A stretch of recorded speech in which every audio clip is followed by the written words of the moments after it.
Assalamualaikum warahmatullahi wabarakatuh. Waalaikumsalam warahmatullahi wabarakatuh. Baik, selamat pagi anak-anak sekalian. Bagaimana kabar kalian hari ini? Baik semua? Baik, alhamdulillah. Alhamdulillah baik ya. Sebelum mengawali kegiatan pada kesempatan pagi hari ini, saya cek kehadiran peserta didik terlebih dahulu ya.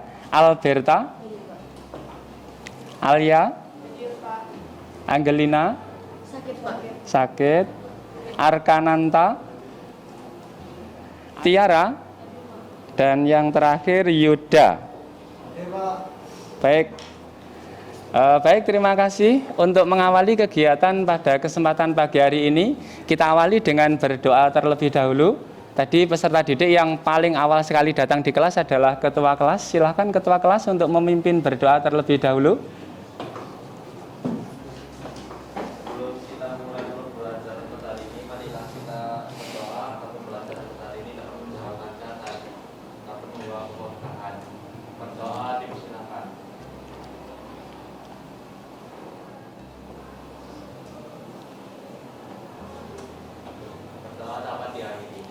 Memberi salam.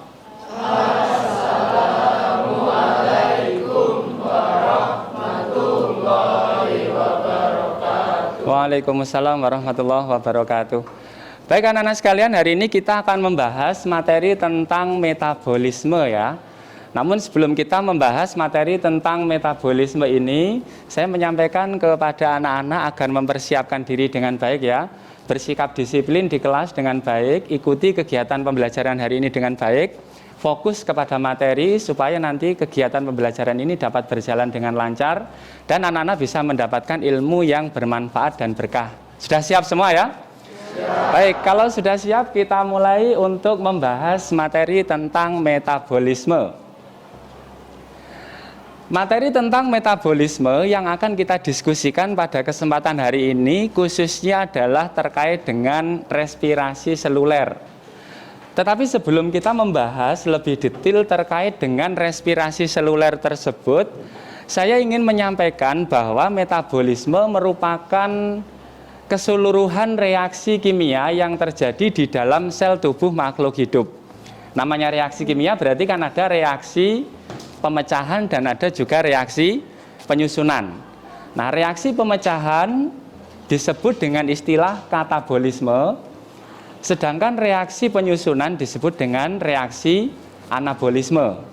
Nah, untuk contoh proses katabolisme adalah respirasi seluler yang hari ini akan kita bahas. Nah, sedangkan contoh peristiwa yang disebut sebagai anabolisme atau reaksi penyusunan adalah proses fotosintesis dan juga kemosintesis. Nah, hari ini kita akan fokus membahas tentang proses respirasi seluler yang nanti akan kita bedakan menjadi dua ya, ada respirasi aerob dan juga respirasi anaerob. Nah, sebelum membahas lebih detail terkait dengan apa itu respirasi seluler, silakan anak-anak untuk fokus ke slideshow terlebih dahulu ya. Perhatikan gambar berikut. Nah, pada gambar ini tampak ada peserta didik atau siswa-siswi SMA Negeri 3 Malang. Kelas 10 sedang berada di lapangan basket, lapangan voli, melaksanakan kegiatan senam pagi ya. Nah, pertanyaan saya adalah, apakah yang dibutuhkan oleh seseorang agar dapat melakukan kontraksi otot supaya dapat melaksanakan suatu aktivitas atau kegiatan? Apa ya kira-kira yang dibutuhkan? Siapa ingin menjawab? Ya, silakan. Siapa namanya? Absen 30, silakan. Jadi yang dibutuhkan untuk melakukan kontraksi otot adalah energi, lebih tingginya adalah ATP. Baik, terima kasih. Tadi ada teman kita yang juga angkat tangan. Siapa namanya? Sekar Jasmine Afsanika. Sekar Jasmine. Berarti jawabannya sama, kita butuh energi, terutama dalam bentuk ATP. Baik, untuk melaksanakan aktivitas sehari-hari, kita bergerak, kita berolahraga, kita menulis, kita berjalan, kita makan, ini membutuhkan energi yang disebut dengan energi, tadi sudah disebutkan, energi ATP atau adenosin trifosfat. Nah, nanti pertanyaan bisa berkembang. Jadi energi yang kita peroleh untuk melaksanakan aktivitas tersebut sumbernya dari mana kira-kira? Siapa yang bisa menjawab kira-kira ya? Ya, silahkan berpendapat. Absen? Absen 14. Nama? Fidela. Fidela, silakan. Menurut saya energi itu bisa didapat dari apa yang kita konsumsi sehari-hari seperti karbohidrat. Baik, terima kasih. Jadi sumber energi yang tadi disampaikan adalah ATP atau adenosin trifosfat. Itu diperoleh dari sumber makanan yang kita konsumsi sehari-hari. Adapun sumber makanan yang bisa menjadi sumber energi adalah karbohidrat yang paling utama ya. Bisa jadi dari lemak, bisa juga dari protein. Tapi yang paling utama sumber energi di dalam tubuh kita adalah berasal dari karbohidrat. Baik, sudah sangat bagus jawaban dari teman kita ya. Selanjutnya perhatikan gambar pada slide berikut, gambar kedua ya. Apakah yang menjadi penyebab munculnya rasa lelah setelah melaksanakan kegiatan berat atau berolahraga? Seperti kemarin ketika kita menonton DBL misalnya, alhamdulillah kita menang kemarin ya, 4539 ya. Tepuk tangan dong untuk Bawi Karsu ya. Alhamdulillah. Setelah melaksanakan kegiatan olahraga yang berat seperti kemarin teman-teman pemain ya, lelah setelah melaksanakan olahraga. Pertanyaannya adalah mengapa kita mengalami rasa lelah setelah berolahraga? Siapa yang ingin menjawab? Silakan. Oke, absen berapa? Silakan. Nama? Bambang Budi Bramantyo. Bambang, silakan. Kita apa itu rasa lelah itu muncul karena energi yang kita miliki atau yang telah kita dapat dari makanan sehari-hari itu telah kita pakai untuk melakukan aktivitas seperti olahraga ataupun melaksanakan sebuah DBL seperti kemarin. Baik, terima kasih Bambang. Kasih tepuk tangan untuk teman kita ya. Nah, luar biasa jawabannya. Jadi rasa lelah yang muncul di dalam tubuh seseorang akibat aktivitas yang tinggi adalah karena energi-energi yang telah masuk ke dalam tubuh kita digunakan untuk aktivitas yang berlebih-lebihan. Sehingga energinya semakin lama menjadi semakin berkurang. Ini jawaban dari Bambang. Tadi ada juga yang angkat tangan selain Bambang, siapa tadi? Ya, silakan. Nama? Absen 26, silakan. 36, silakan.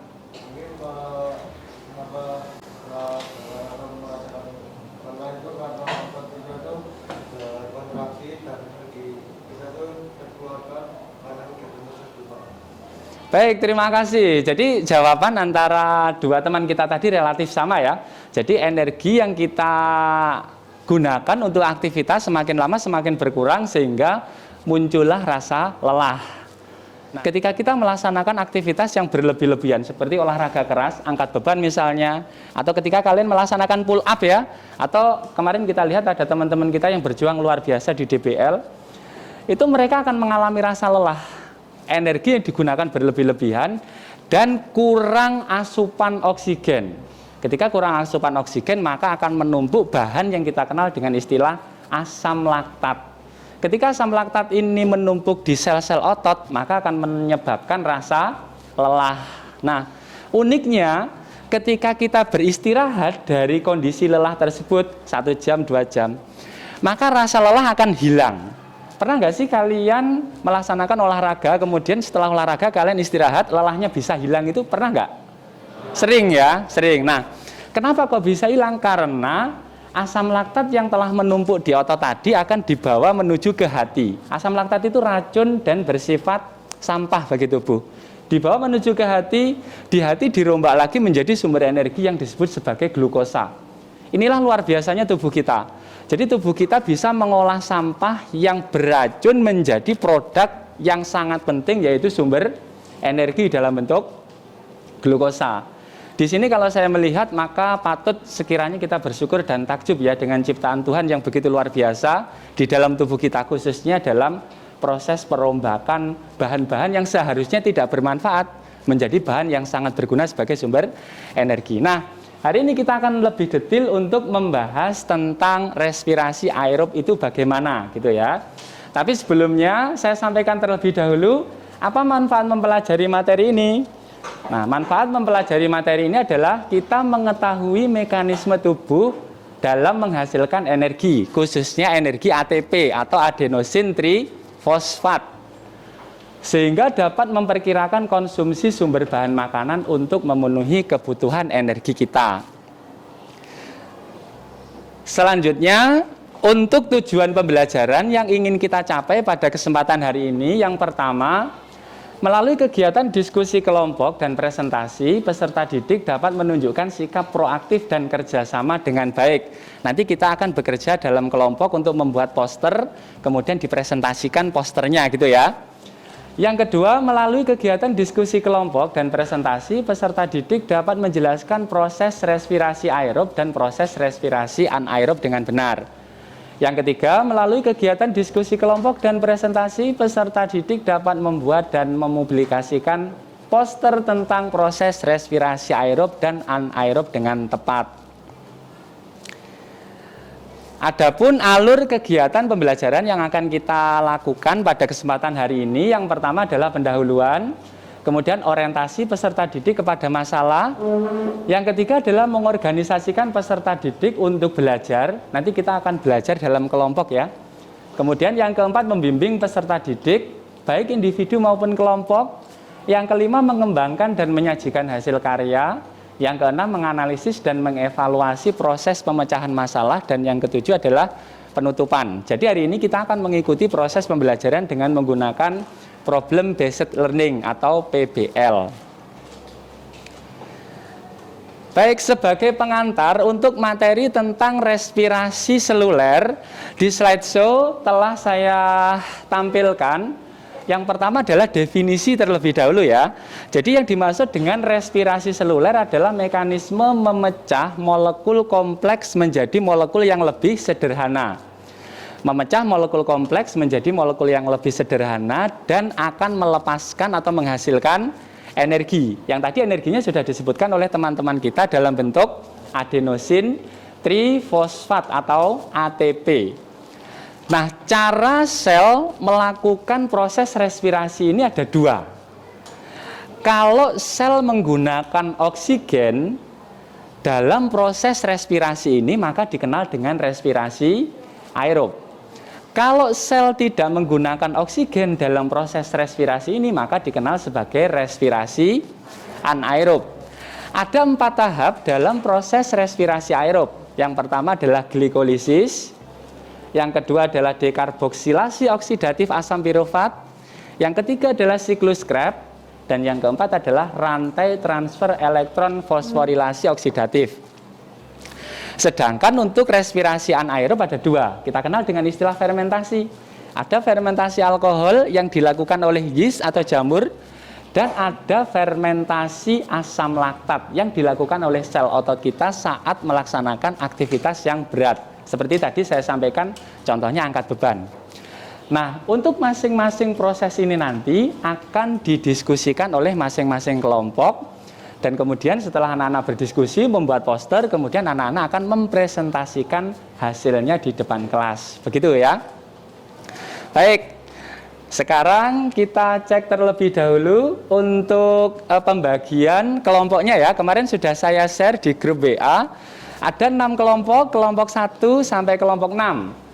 Setelah ini anak-anak akan berdiskusi dalam kelompok untuk memecahkan kasus-kasus yang ada di slideshow ini. Kelompok 1 memecahkan proses tentang glikolisis, kelompok 2 memecahkan tentang dekarboksilasi oksidatif asam pirofat, kelompok 3 memecahkan tentang siklus Krebs, kelompok 4 memecahkan tentang transfer elektron, kelompok 5 membahas fermentasi alkohol, dan kelompok 6 membahas tentang fermentasi asam laktat. Apa yang dibahas oleh setiap kelompok dari masing-masing topik? Lihat di bagian atas. Tempat terjadinya di mana, bahan dasarnya apa, hasilnya apa, dan proses respirasinya bagaimana.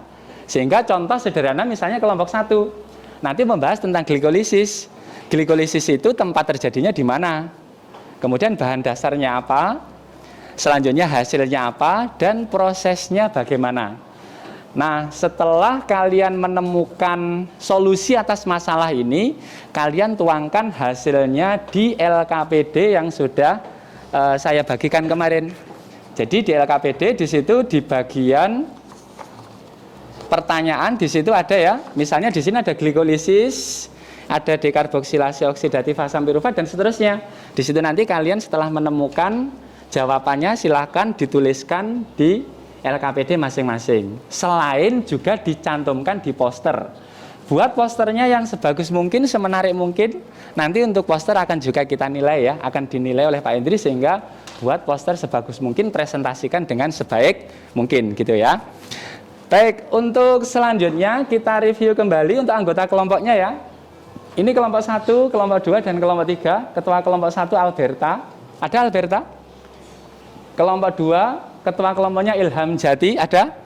Oke, kelompok 3, ketua kelompoknya Bagas Nabil. Ada? Oke, ada ya. Selanjutnya untuk kelompok 4, ketua kelompoknya Arya Raffi. Ada? Oke. Kelompok 5, ketua kelompoknya Bambang Budi. Yes. Dan kelompok 6, ketua kelompoknya adalah Haidar Arya Setia. Oke, ada semua ya, baik. Setelah ini silakan anak-anak untuk berkumpul dalam kelompok. Nanti saya atur tempatnya ya untuk kelompok, kita punya 6 kelompok ya. Kelompok 1 di sini, 2 meja pertama ya, kelompok 1. Kemudian 2 meja berikutnya adalah kelompok 2. Kemudian kelompok 3 di sini, 2 meja pertama. Kelompok 4, kemudian kelompok 5 dan kelompok 6. Dalam proses pembuatan poster dan diskusi kelompok, nanti silahkan anak-anak untuk menggabungkan 4 meja itu jadi satu gitu ya, biar nanti menulisnya lebih mudah. Kemudian kalian juga berdiskusi dengan gampang. Nah, untuk sumber-sumber informasi guna memecahkan masalah yang sudah saya berikan tadi, anak-anak bisa mencari informasi dari buku, bisa mencari dari internet, bahkan bisa mencari atau menggunakan sumber literatur dari video pembelajaran yang sudah saya rilis di Google Classroom. Nah, di Google Classroom di sini sudah saya rilis beberapa materi ya. Kalian bisa cek. Nah, di situ ada materi yang sudah saya rilis. Misalnya di situ ada video pembelajaran, nanti anak-anak bisa menggunakan ini sebagai sumber belajar. Kemudian juga ada bahan ajar dalam bentuk teks, anak-anak juga bisa menggunakannya. Kemudian juga ada materi ajar dalam bentuk PowerPoint, anak-anak juga bisa menggunakannya. Dan di situ diakhiri dengan LKPD yang anak-anak harus mengisinya di LKPD masing-masing ya. LKPD-nya diisi dengan lengkap. Kemudian di situ kalau anak-anak membawa HP dan bisa mengakses Instagram, di bagian bawah dari Instagram ini ada materi ringkasan tentang respirasi seluler. Anak-anak juga bisa menggunakannya. Jadi banyak sumber yang bisa kalian gunakan untuk memecahkan masalah yang saya berikan tadi ya. Baik, untuk selanjutnya silahkan masing-masing kelompok untuk berkumpul sesuai dengan kelompoknya masing-masing. Waktu untuk mengerjakan pembuatan poster adalah maksimal 25 menit mulai dari sekarang. Silahkan.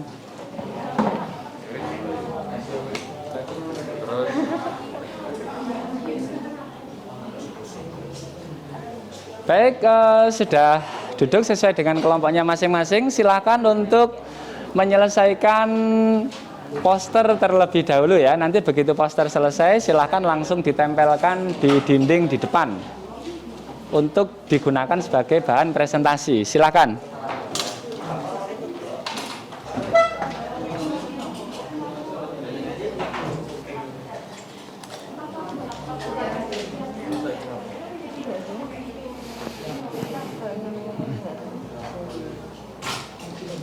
Materinya tentang glikolisis ya.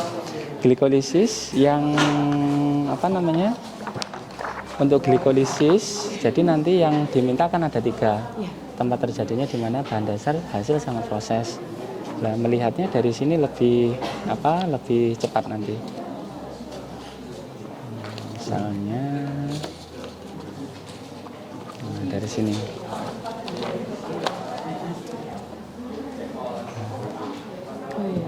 Mana nih? Glikolisis terjadi di sitosol atau sitoplasma. Bahan dasar 1 molekul glukosa. Hasilnya 2 ATP, 2 NADH, 2 sampirufat. Selesai kan? Terus prosesnya yang ini, tapi nggak harus ditulis semua ini, ditulis beberapa bagian aja. Misalnya dari glukosa 6 fosfat, fruktosa 6 fosfat, titik, fosfoenol pirufat, asam pirufat. Jadi nggak perlu ditulis semua. Tapi kalau di LKPD boleh ditulis semua. Untuk poster hanya bagian-bagian tertentu aja, nggak apa-apa untuk mewakili gitu ya. Oke, silakan langsung dibuat ya.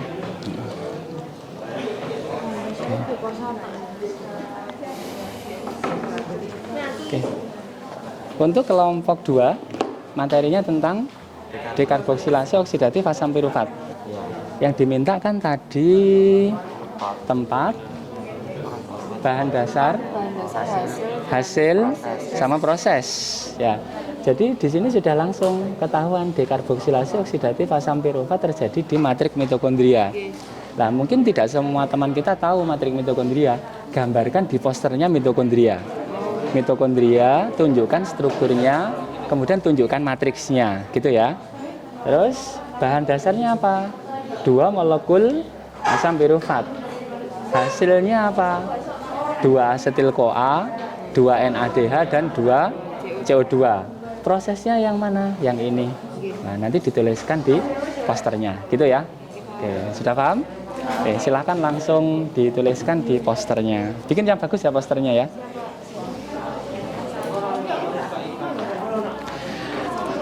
Kelompok 3. Oke, kalian mendapatkan materi tentang siklus Krebs. Oke. Coba siklus Krebs kita cek di sini. Siklus Krebs ya. Tadi kan diminta untuk apa? Siklus Krebs. Tempat. Jadi sudah ada di sini siklus Krebs terjadi di matrik mitokondria. Gambarkan mitokondria. Tunjukkan matriksnya yang mana. Terus bahan dasarnya 2 asetil-CoA. Ya kan? Bahan dasarnya 2 asetil-CoA. Jadi dalam proses siklus Krebs ini, tempatnya di matrik mitokondria, kemudian bahan dasarnya 2 asetil-CoA, dan produk akhirnya 2 ATP, 2 FADH, 6 NADH, dan 4 CO2. Prosesnya ini, kalau untuk prosesnya ini bisa kamu ambil bagian-bagian molekul pentingnya, misalnya gini, asam pirufat. Dari asam pirufat kan jadi asetil-CoA ya. Asetil-CoA, sitrat, isositrat, nah ini isositrat, alfa ketoglutarat, suksinil-CoA, suksinat, fumarat, malak, oksaloasetat. Kemudian dituliskan produknya ini keluarnya di mana. Misalnya di sini ada keluar CO2 NADH, C2 NADH, GTP, ini yang ditulis molekul-molekulnya saja. Molekul-molekulnya saja, terus sama produknya di sini. Nah, produknya yang ini, yang 2 ATP, 2 FADH, 6 NADH, dan 4 CO2. Biar kita tahu posisi dia menghasilkannya di mana gitu ya. Oke, silahkan langsung dikerjakan di kertas kartonnya ya.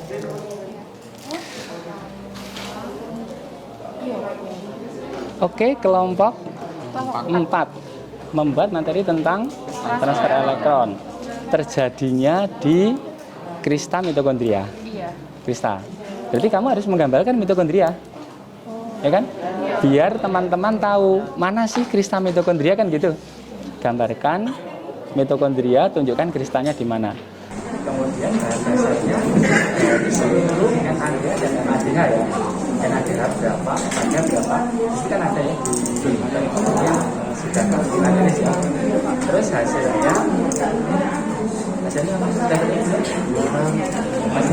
bisa menggunakan dari Google Classroom ya, di Google Classroom saya rilis materinya bisa ada langsung biasa atau nanti materinya cek dulu hasilnya berapa yang di materi. Nah itu saatnya jam 2 dimulai.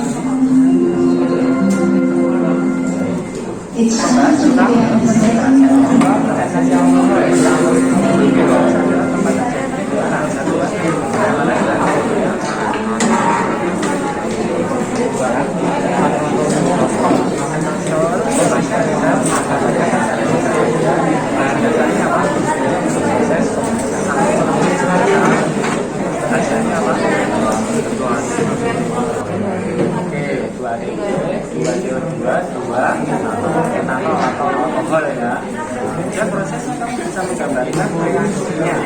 Reaksi itu proses menggunakan alkohol glukosa besar, sampai kemudian asetaldehyid baru etanol yang disampaikan di posternya.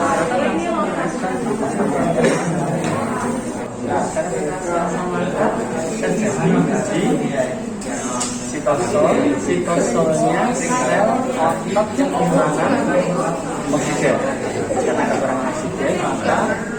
reaksinya jadi anaerob dan bahan dasarnya adalah satu molekul glukosa, hasilnya adalah 2 aldehyde, 2 asam laktat. Asam laktat itu yang menyebabkan rasa lemak bisa otomatis sampai di depan ya.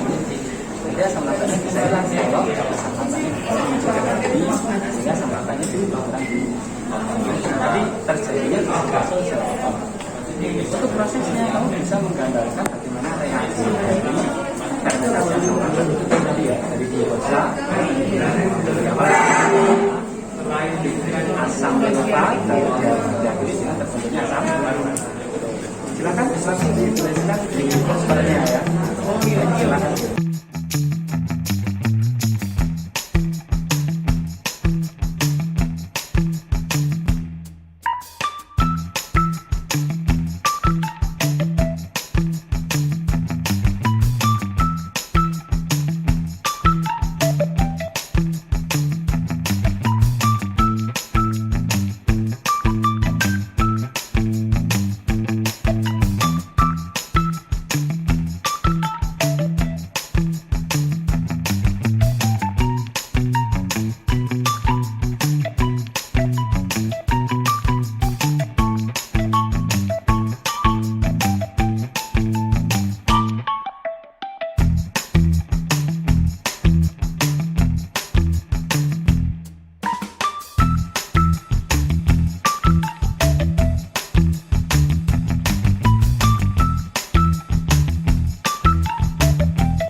Segera diselesaikan untuk posternya biar bisa digunakan untuk proses presentasi. Silahkan 10 menit ya, nanti jam 8 kita mulai untuk presentasinya. Baik, untuk poster tidak harus sangat bagus ya. Poster tidak harus sangat bagus sekali dulu. Jadi nanti setelah presentasi kalian masih saya beri kesempatan untuk bisa memperbaiki posternya biar tampak bagus ya. Jadi yang dipresentasikan adalah poster yang mungkin masih belum sangat bagus sekali, enggak apa-apa ya. Nanti bisa diperbaiki lagi untuk posternya ya. Yang penting materi kontennya bisa dijelaskan dengan baik oleh masing-masing kelompok ya.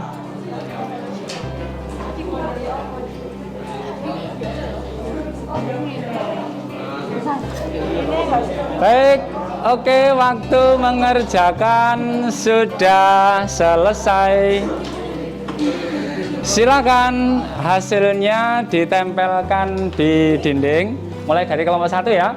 Kelompok 1, 2, 3, 4, 5, 6. Oke.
Baik, kita kasih semangat yang luar biasa terlebih dahulu untuk kelompok 1 maju pertama presentasi.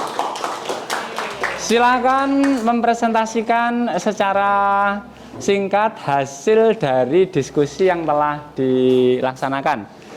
Silakan dimulai presentasinya. Yang lain semua mengikuti ya. Yang lain semua fokus ke presentasi kelompok 1 terlebih dahulu. Saya masih sambil menunggu kelompok 6 ya. Kelompok 6 hampir selesai. Yang lain semua fokus ke kelompok 1. Silakan dimulai. Assalamualaikum warahmatullahi wabarakatuh. Waalaikumsalam warahmatullahi wabarakatuh. Baik, perkenalkan kami dari kelompok 1. Di sini kami akan menjelaskan tentang glikolisis. Jadi glikolisis ini terjadi di sitosol dengan bahan dasar yaitu 1 molekul glukosa dengan hasil 2 ATP bersih, 2 NADH dan 2 molekul asam pirufat. Nah, dari prosesnya sendiri yang pertama yaitu dari glukosa menjadi glukosa 6-fosfat yaitu terjadi heksokinase, lalu menjadi fruktosa 6-fosfat yaitu terjadi fosfoglukosa isomerase, lalu menjadi fruktosa 1,6-fosfat terjadi fosfofruktokinase, lalu menjadi gliseraldehida 3-fosfat dan DHAP yaitu terjadi bisfosfat aldolase.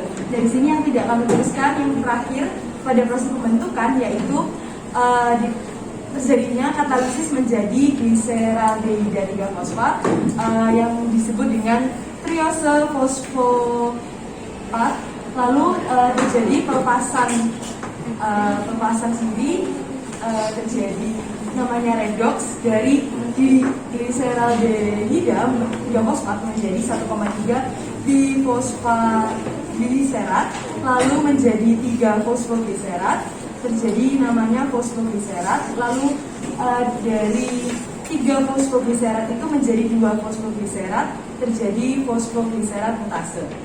Lalu terjadi enolase yaitu menjadi fosfoenol bifurat dan air. Yang terakhir terjadi bifurat kirase menjadi bifurat. Baik. Ya. Begitu saja presentasi dari kami, kurang lebihnya mohon maaf. Wassalamualaikum warahmatullahi wabarakatuh. Waalaikumsalam warahmatullahi wabarakatuh. Baik, kasih tepuk tangan untuk kelompok 1 ya. Bagus. Secara singkat saya memberikan penegasan yang disampaikan kelompok 1 tadi. Glikolisis terjadi di sitoplasma atau sitosol dan dasarnya 1 molekul glukosa, hasilnya 2 asam pirufat, 2 NADH dan 2 energi namanya ATP. ATP itulah yang kita gunakan untuk aktivitas tadi ya. Prosesnya panjang sudah disampaikan kelompok 1. Untuk tanya jawab saya simpan dulu, nanti kita tanya jawab di belakang biar seluruh kelompok bisa presentasi gitu ya. Baik, terima kasih untuk kelompok 1, silahkan duduk kembali. Kita lanjut dulu untuk kelompok 2 ya, silahkan biar semua bisa berpresentasi, silahkan. Baik, kita kasih tepuk tangan untuk kelompok 2 untuk presentasi. Silahkan kasih tepuk tangan yang keras dong. Terima kasih. Ya, silahkan kelompok 2. Sebelumnya perkenalan kami dari kelompok 2 akan menjelaskan tentang dekabolisasi dan akan dijelaskan oleh teman saya. Baik, pertama tempat terjadinya dekarbolisasi oksidatif ini ada di matris mitokondria, tepatnya ada di tengah-tengah sini. Kemudian dari dekarbolisasi oksidatif ini hasilnya berupa 2 molekul asetil-CoA, 2 NADH dan 2 karbon dioksida. Untuk bahannya sendiri itu bahan dari glikolisis yaitu asam pirufat. Kemudian untuk prosesnya sendiri asam pirufat dengan karbon 3 akan dipecah menjadi asetil koenzim A melalui NADH, NAD+ akan mereduksi dengan H+ menjadi NADH. Kemudian koenzim A ini akan gabung dengan pemecahan asam pirufat dengan C3 karbon 3 akan melepas 1 karbonnya menjadi karbon dioksida. Saat penggabungan itu akan melepas 1 karbonnya menjadi karbon dioksida. Hasil akhirnya adalah asetil koenzim A. Saya mau menambahkan, jadi proses ini akan terjadi setelah proses glikolisis oleh kelompok 1 terjadi. Seperti itu. Baik, terima kasih. Kasih tepuk tangan untuk kelompok 2 ya. Oke.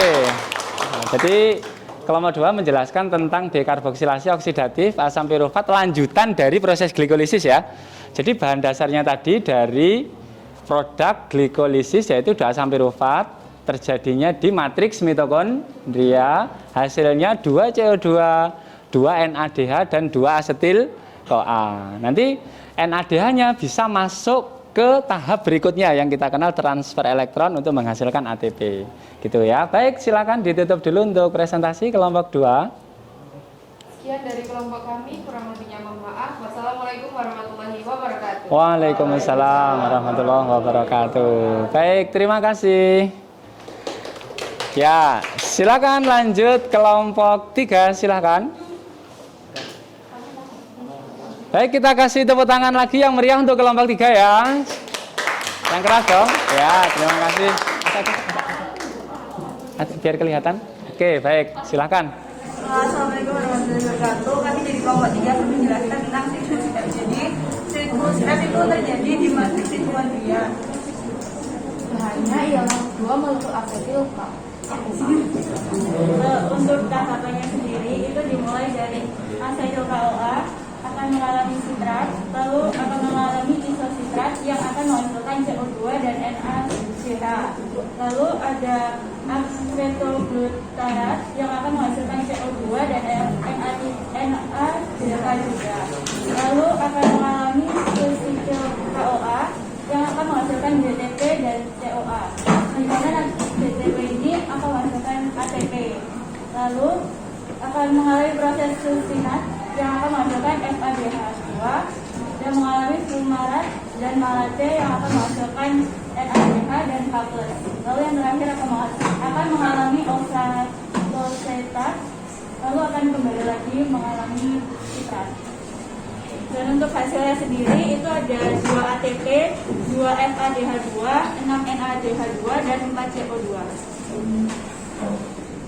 Baik, terima kasih presentasi dari kelompok 3 ya, bagus sekali. Tadi siklus Krebs disampaikan bahan dasarnya tadi adalah dari hasil proses DOAP ya, yaitu 2 asetil CoA terjadinya di matriks mitokondria. Gambarnya juga sudah ada matriks mitokondrianya.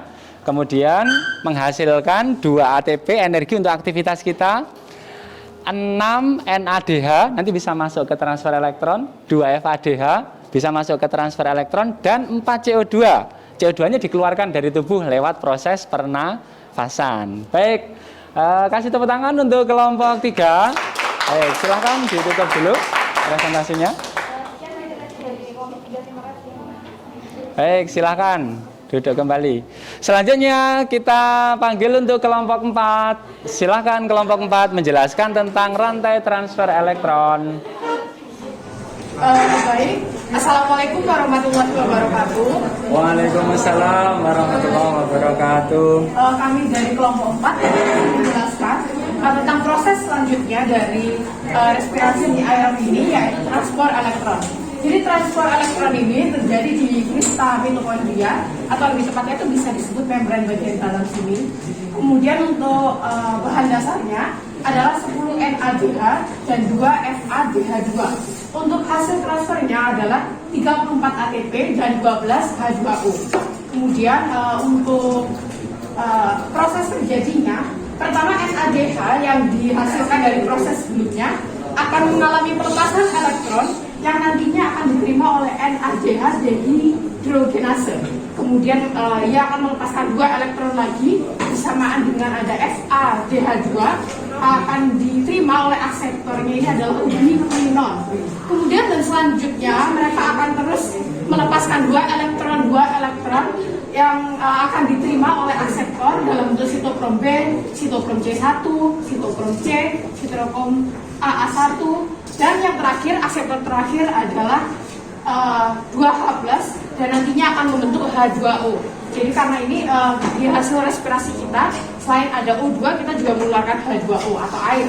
Nah, untuk hasilnya, kok nanti ini di sini bisa jadi ATP. Jadi nanti melalui proses ini, pelepasan elektron ini, ADP akan bergabung dengan PI membentuk ATP. Karena itu di sini NADH nanti akan menghasilkan 3 buah ATP, sedangkan FADH hanya akan menghasilkan 2 buah ATP. Jadi gampangnya kan nanti FADH ini nyusulnya terakhiran nih, makanya ini cuma ada 2 gitu. Jadi sekian presentasi dari kelompok kami. Terima kasih atas perhatiannya dan wassalamualaikum warahmatullahi wabarakatuh. Waalaikumsalam warahmatullahi wabarakatuh. Bagus sekali ya, kasih tepuk tangan untuk kelompok keempat. Ya, silakan. Assalamualaikum warahmatullahi wabarakatuh. Waalaikumsalam warahmatullahi wabarakatuh. Pada pagi ini saya kelompok 5 akan mempresentasikan tentang fermentasi alkohol yang akan dipresentasikan oleh saya Budi Bramantyo dan beberapa rekan saya. Nah, di sini saya pertama akan menjelaskan mengenai tempat terjadinya fermentasi alkohol yang berada pada sitoplasma. Lalu yang kedua mengenai bahan dasar fermentasi alkohol sendiri, yakni membutuhkan 1 glukosa. Lalu hasil akhir dari fermentasi alkohol sendiri yakni 2 ATP, 2 CO2 dan 2 etanol. Lalu untuk proses terjadinya fermentasi alkohol sendiri akan dijelaskan oleh Arif. Jadi proses dari fermentasi alkohol ini mirip seperti glikolisis, tapi pada akhirnya akan diubah. Pertama glukosa. Glukosa akan dari 2 ATP dan 2 NAD menjadi 2 ATP, 2 ATP dan 2 NADH dan menghasilkan 2 piruvat seperti glikolisis. Piruvat ini akan diubah menjadi 2 CO2 dan 2 asetat DI yang akan ditambah dengan 2H+ dari NADH sehingga membentuk 2 etanol. NADH yang kehilangan H+ akan menjadi NAD lagi. Sudah. Atau mungkin dari rekan yang lain ada tambahan? Baik, mungkin untuk fermentasi kami mengenai fermentasi alkohol sampai itu saja. Terima kasih. Wassalamualaikum warahmatullahi wabarakatuh. Waalaikumsalam warahmatullahi wabarakatuh. Kasih tepuk tangan dulu untuk kelompok 5 ya. Melepaskan 2 ATP, 2 NADH dan 2 asam pirufat. Asam pirufat melepaskan CO2, 2 CO2 menghasilkan 2 asetaldehid. Tadi disampaikan oleh teman kita ya. Asetaldehid kemudian direduksi menerima elektron dari NADH sehingga terbentuklah dia etanol atau alkohol. Jadi hasil akhir dari fermentasi alkohol atau proses respirasi anaerob ini adalah 2 CO2, 2 etanol dan 2 energi ATP. Kalau dalam proses respirasi aerob hasilnya total 38 ATP dari 1 glukosa. Kalau fermentasi alkohol 2 ATP dari 1 glukosa. Berarti jarak energinya sangat jauh antara respirasi aerob dan anaerob. Baik, terima kasih. Silakan ditutup dulu presentasinya. Sekian dari kelompok kami. Terima kasih. Wassalamualaikum warahmatullahi wabarakatuh. Waalaikumsalam warahmatullahi wabarakatuh. Silakan duduk kembali. Baik, silakan semua fokus dulu untuk menghadap ke depan ya. Mengikuti presentasi dari kelompok ke-6. Waalaikumsalam warahmatullahi wabarakatuh. Selamat pagi. Kami dari kelompok 6 di sini akan menampilkan tentang fermentasi asam laktat. Jadi di fermentasi asam laktat ini terjadi di otot sitosol. Kemudian bahan dasar dari fermentasi asam laktat ini adalah 1 glukosa. Terus terjadinya di organisme hewan dan juga manusia dalam kondisi anaerob karena tidak ada oksigen dan mereka menghasilkan 2 ATP dan 2 asam laktat.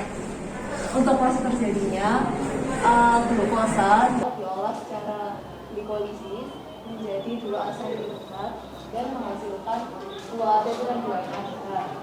2 NADH ini akan dibawa ke sini untuk mengolah asam pirufat menjadi 2 asam laktat.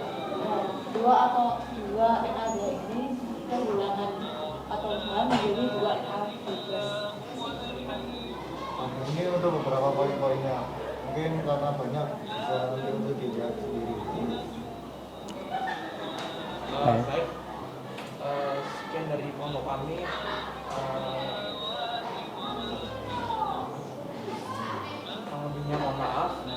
Assalamualaikum warahmatullahi wabarakatuh. Waalaikumsalam warahmatullahi wabarakatuh. Baik, terima kasih. Jadi untuk kelompok terakhir, kelompok 6 mempresentasikan fermentasi asam laktat ya. Saya review bahan dasarnya satu molekul glukosa terjadi di sitosol atau sitoplasma sel otot sedang kekurangan oksigen. Berarti prosesnya anaerob. Prosesnya dari satu glukosa melepaskan 2 ATP, 2 NADH dan 2 asam pirufat. Asam pirufatnya direduksi oleh H+ dari NADH menghasilkan 2 asam laktat.